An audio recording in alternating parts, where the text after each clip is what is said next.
Vance's office cleared out by Friday. In the middle of Fleet Week? What's the rush? But the only way I know how to get through this is by remembering him. And there's no one I would rather. Hey guys, this is your detailed recap of NCIS Season 23, Episode 14, Fleeting.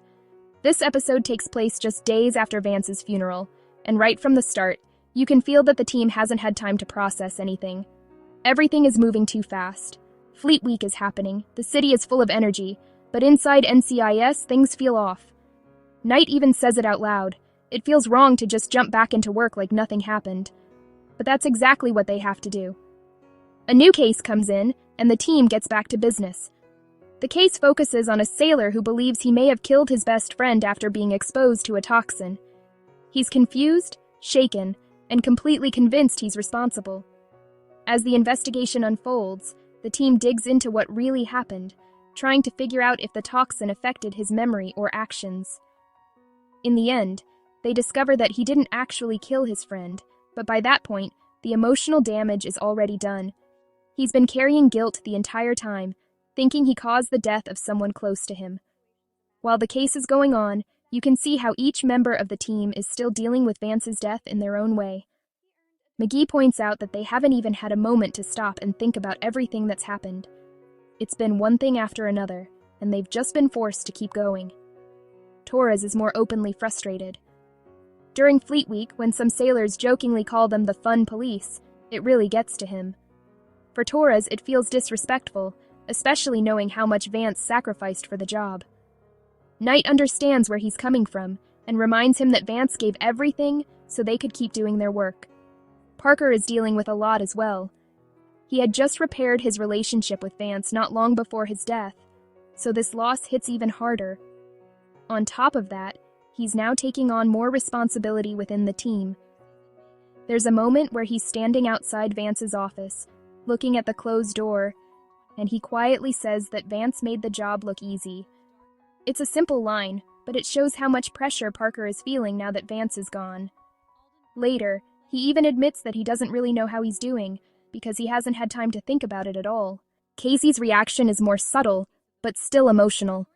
She mentions that she doesn't want to upgrade her lab equipment, because it was the last thing Vance approved for her. It's a small detail, but it shows how she's holding on to that last connection.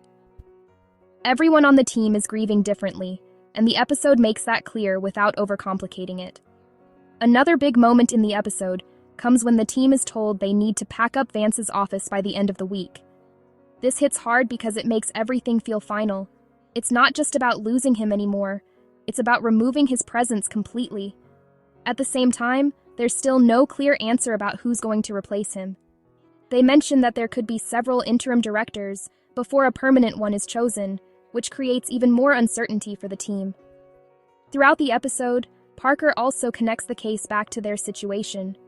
He tells the sailor that even though his friend is gone, he's still here, and he has the chance to help others.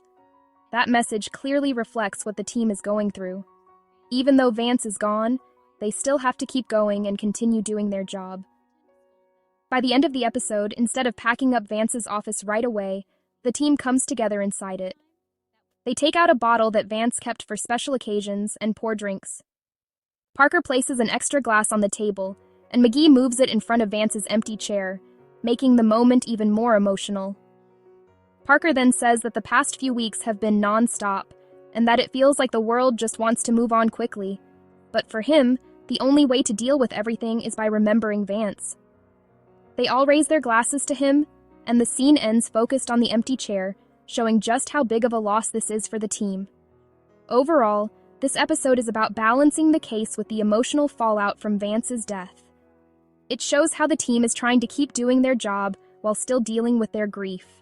At the same time, it leaves the future open, with no clear replacement yet, and a lot of uncertainty about what's coming next for NCIS.